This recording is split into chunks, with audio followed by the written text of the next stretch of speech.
So, what would the Odin look like?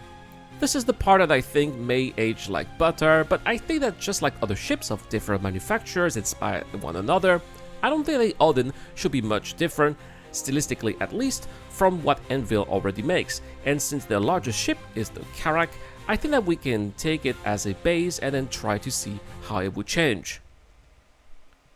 First, there's no way that the bridge is going to be at the front of the ship. It would be way too exposed and would prevent the captain from having a good overview of the ship, so we are going to cover that front here.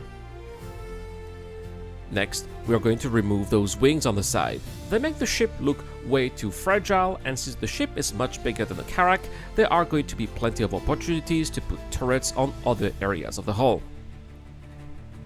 Alright, we still have the frame of the Karak. Let's stretch the ship to make it look like it really is 600 meters long. Yeah, that is much better. After that, we're going to add a bridge on top, just like this. The bridge is going to include some key components like shields and maybe the radars.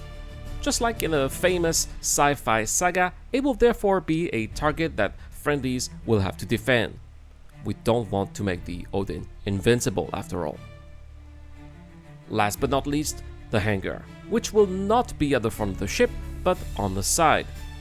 I am personally not a big fan of the front and back hangars because they leave the fighters exposed to frontal assaults. I would rather have the fighters leave from the side, and I also think that it prevents the ship from looking a little bit too bulky at the front. So there we have it. This is how the Anvil Odin could look like. I've added wing legs here on the side here to make it look a bit more organic, but it could also look more wedge-shaped. I would love the back to use the same kind of blue, round-shaped engines of the Karak. I think that it would be very reminiscent of another iconic sci-fi capital ship.